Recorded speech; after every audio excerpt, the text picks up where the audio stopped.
Around 2 or 3 years ago, I was driving through the Appalachian Mountains after coming up from a city on the southern coast. Long drives through those mountains had always been something I enjoyed because the Appalachians give me a strange sense of calm, like I truly belong there. Whenever I pass through them, I feel a deep sense of peace and comfort that's difficult to describe, and in a way they feel more like home than anywhere else. That particular trip, however, wasn't for pleasure. At the time I had been working for a large defense contracting company, one of the major ones, though I'd rather not name it for obvious reasons. Something had gone very wrong at the office. One of my supervisors made a serious mistake that caused a confidential document to leak publicly. And somehow the responsibility ended up falling onto me. I spent hours, maybe even days, being questioned by two men from the Department of Defense who sat across from me in a sterile conference room asking the same questions over and over until my head felt numb. By the end of it all they fired me. The last thing I did before leaving the building was collect my belongings and drink a glass of water from a pitcher in the break room. I remember it tasting strange, not bad exactly, just unusual, but I ignored it. I didn't really have many friends at that time, so instead of going home I decided to leave town completely. I packed what little I had into my car and started driving.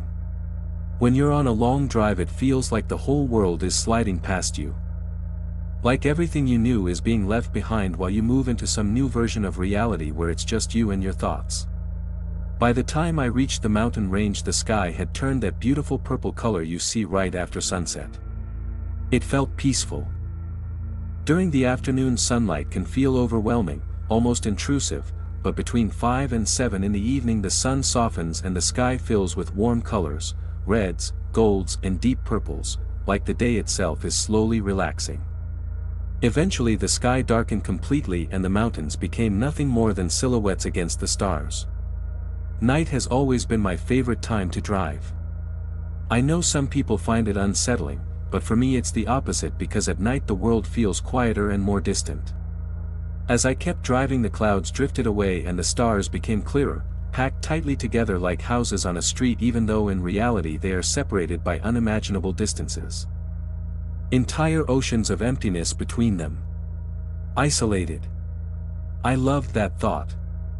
After a while the traffic began to disappear until the headlights of other cars faded away completely and the road belonged only to me. Hours might have passed and I honestly couldn't tell because time becomes strange when you're alone on the road.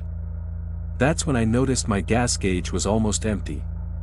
My phone didn't have any signal out there but luckily I passed a small roadside sign that read gas, 3 miles. My car said I only had about 1 mile left. Just after seeing the sign my phone suddenly died, which didn't make much sense because I hadn't really been using it, but again I ignored it. Eventually I pulled my car onto the side of the road. Assuming the station couldn't be too far away, grabbed my wallet and started walking. Some Appalachian roads are surprisingly straight, especially in the valleys, but that night it didn't make the walk easier because I couldn't see anything. When you're inside a car at night you still feel protected somehow, even if you're alone, because there's a barrier between you and the darkness outside. But walking alone in that darkness is different. You feel exposed and vulnerable, and I hated that feeling. Still I kept walking, telling myself that once I got the gas I could return to the safety of my car and continue driving. The worst part of the walk was the silence. It felt like my senses were slowly shutting down, and each step felt like I might suddenly slip out of reality altogether. After what felt like forever I finally saw it, a dim glow in the distance that looked like a small island of light floating in an ocean of darkness. The gas station parking lot was tiny and there was only one pump beneath a small metal roof. I pushed open the door to the shop and the bright fluorescent lights inside were almost blinding after the darkness outside. The windows reflected the light so strongly it made the inside feel like the only real place left in the world. The aisles stretched far back into the store filled with snacks, drinks, and random supplies, and behind the counter stood a man who was much taller than me with a thick beard stretching down across his chest. I didn't know what to say so I simply placed my cash on the counter and quietly said, "Gas. Please." He looked down at me without speaking, took the money, and disappeared through a door behind the counter. Suddenly I was alone, but strangely I didn't feel safe. A wave of panic started to rise inside me. I turned around and the aisles looked wrong, they seemed longer than they should have been, like someone had stretched them endlessly into darkness. I took a step toward them even though my mind screamed at me to stop. But my body kept moving.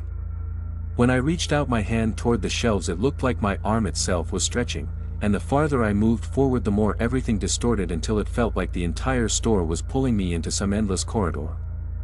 I couldn't stop walking and I couldn't turn around, and it felt like I was trapped in that infinite space forever, until suddenly someone tapped my shoulder. The clerk stood behind me holding a gas container and pointing toward the pump outside. I blinked and the store looked completely normal again. The aisles were their normal length and nothing was stretched or wrong. I walked back outside with the gas container in my hand. The pump stood alone beneath its small roof, humming quietly as I filled the container slowly, watching the liquid pour inside while the smell of gasoline filled the air. When it was full, I stopped and began walking back into the darkness again, and once more the darkness swallowed me. But this time something felt different. Something inside my mind began to change.